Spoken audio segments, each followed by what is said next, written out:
Those who do not know history are doomed to repeat it. This statement could not be truer for the tribes of Israel when the Psalms were written and for us today. Real quick, if these videos are helpful and encouraging to you, please like and subscribe. We greatly appreciate it.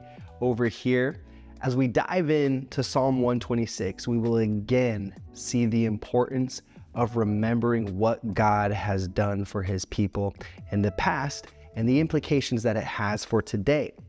Also, today we are going to gain valuable insight to the question that haunts all of us in different moments and seasons of our life. And that question is, does pain produce anything more than heartache? So let's jump into Psalm 126. It says, when the Lord restored the fortunes of Zion, we were like those who dream.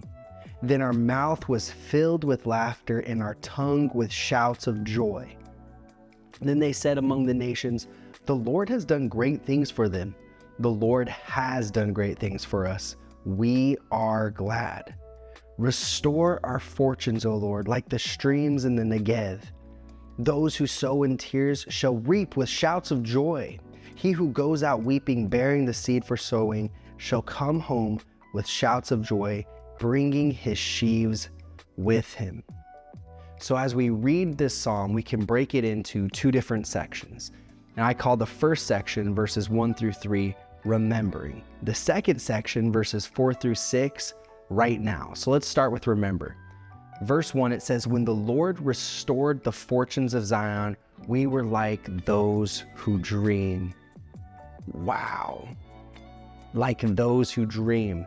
How beautiful of a sentence is this? And as I read it the first time, as I continued to read it, as I was studying, praying, and meditating over this word, it just hit me. What a beautiful sentence. To dream is to thrive. It's not to merely survive, but also to dream is to have a sense of freedom. We were like those who dream. For the psalmist who wrote this sentence, he was calling the people to remember what God had done for them in the past. He was evoking an emotion that is like nothing else on this earth. To be like those who dream is to be like people of freedom. And so he reminds them, in this moment, he reminds them the freedom from the Egyptian captivity, freedom from the Assyrian captivity, freedom from the Babylonian captivity. And in these moments, we see what the response should be. It says, then our mouth was filled with laughter and our tongue with shouts of joy. A contagious and almost involuntary joy came bursting out of the people's hearts. It's like what it says in Matthew 12:34. And I love this. I was talking to Kendra, my wife, about it. It's awesome that Matthew 12:34, it's simple. This is how we should respond, and this is how we can give ourselves a heart check. Matthew 1, 2, 3, 4. It's that simple. Out of the abundance of your heart, so your mouth speaks. Why was this joy gushing forth from them? Because the Lord is on their side. It wasn't by their might, it wasn't by their power, but it was by the Spirit of God. And as we've gone through these last few chapters, it reminds us, if it had not been for the Lord, if it had not been for the Lord. And here's an interesting response to take note of from the nations around Israel. The nations said, the Lord has done great things for them. And why did they respond like this? It was because the outflowing of joy, the overflow, the gushing, the bursting of joy from the Israelites. They had shouts of joy and laughter bursting forth from them. And the nations took note of that and were like, man, the Lord is on their side. And they respond, the Lord has done great things for us. We are glad. We are glad. And as I say that, there's a song by Maverick City where it says, I'm pulling on joy from heaven's reserves. Joy, joy, the joy of the Lord is my strength. This is a countenance. This is a posture, a heart posture, a physical posture, a life posture that we have to walk in as Christians, because ultimately, like, we have the greatest joy on the earth that Jesus came and made a way for us to be in relationship with God, and we should be constantly bursting and gushing forth with joy. And so I want to go back to the text. Just that's something to keep in mind for today. But going back to the text, the psalmist is reminding them of what the Lord has done, but he's going to pull us back into right now, second part of this chapter, restore our fortunes. Remember in the beginning, it says, the Lord restored our fortunes. The Lord restored the fortunes of Zion. Now he's saying, restore our fortunes, O Lord, like the streams in the Negev. The Negev was a dry and arid area of the Israelite territory. It was not the best place to farm and to produce agriculture, but it was possible when the rains came through and filled up the streams and made the ground fertile. It brought life back to the land. So when he says like the streams of Negev, the psalmist and the Israelites are looking forward with faith. Like it says in Hebrews 11:1, faith is the substance of things hoped for, the evidence of things not seen. Just like when the rains return to the Negev, the Lord will restore the fortunes of his people like he has in the past. So he starts out with hope. Hey, remember what the Lord has done. He restored our hopes. He restored the fortunes of Zion. And what did that do? That brought forth a gushing and overflow of joy and laughter. So Lord, do that now. Do that now. Restore your people's fortunes. And they look forward and they see this in the natural. They see that, hey, the Negev was an arid, dry place, but we always see that the Lord brings the rains. So Lord, you will bring restoration. Now here though, in this next part, here's where we feel the pain of the current situation. There's a lot of hope. And hope is good.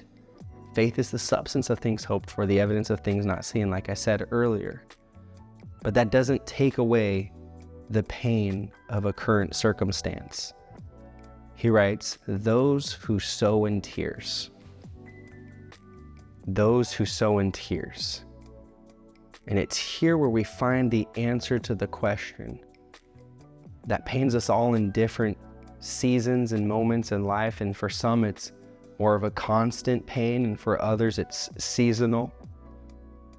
And that question is, does pain produce anything more than heartache?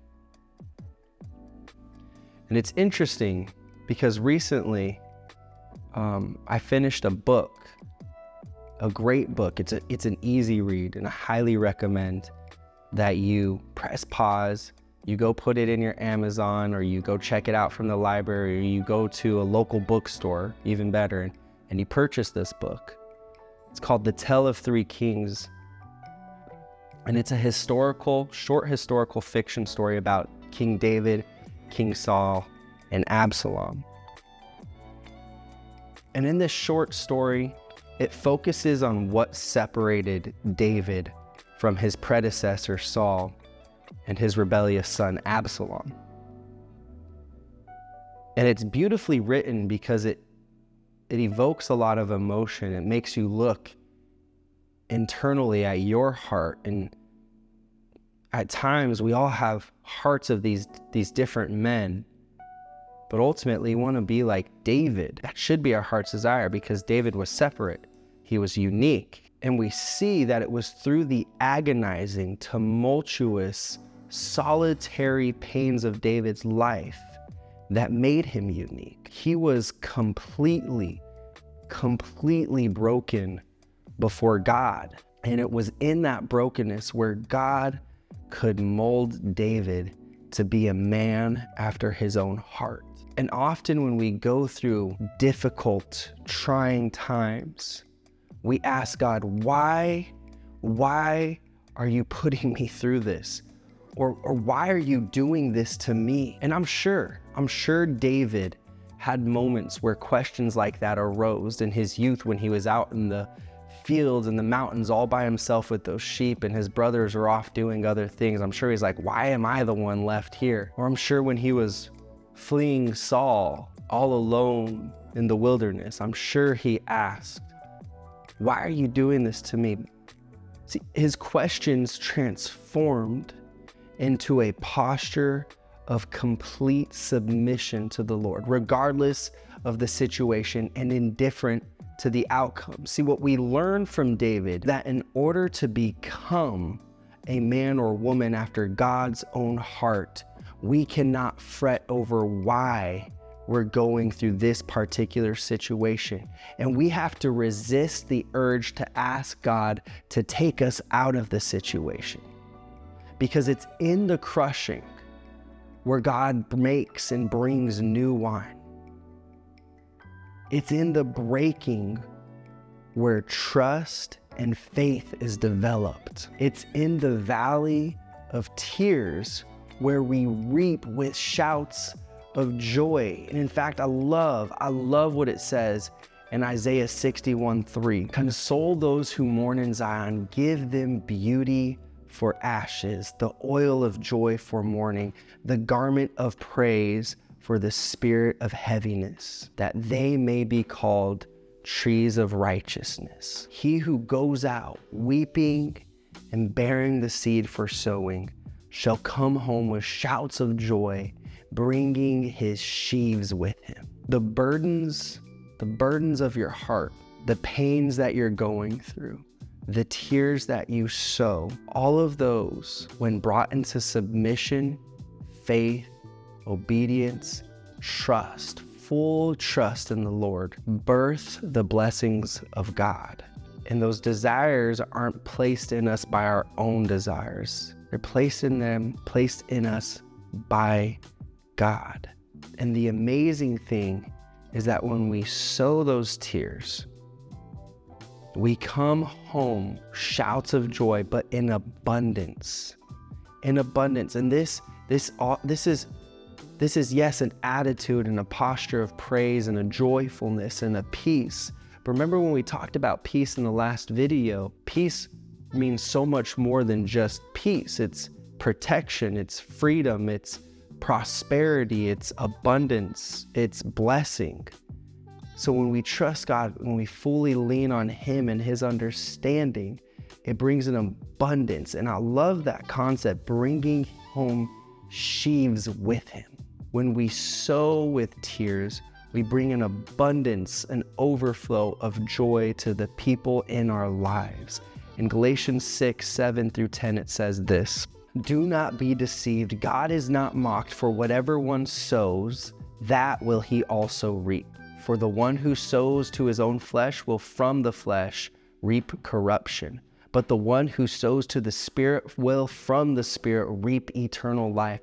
And let us not grow weary of doing good, for in due season we will reap, if we do not give up. So then, as we have opportunity, let us do good to everyone," the abundance, the sheaves right there, "especially to those who are of the household of faith." Trust the process. If you're in a season of tears, if you're in a season of sowing those tears, trust God, lean into God, fall into the Father's arms, be at full submission, regardless of the situation, indifferent of the outcome. Land on your knees, on your face, just trusting the Lord. Complete surrender and submission. Trust the process. I love the final line of the Tale of Three Kings.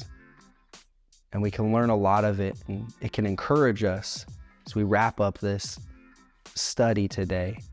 The true king turned and walked quietly out of the throne room, out of the palace, out of the city. He walked and he walked into the bosoms of all men whose hearts are pure. As you're going through life in the highs and in the lows, I want to encourage you to ask God to search your heart, to test your anxious thoughts to see if there's any wicked way in you. And if there are, which there is in all of us, none of us are righteous, no, not one. Trust the Lord in shaping and molding you to be a man or woman after his heart.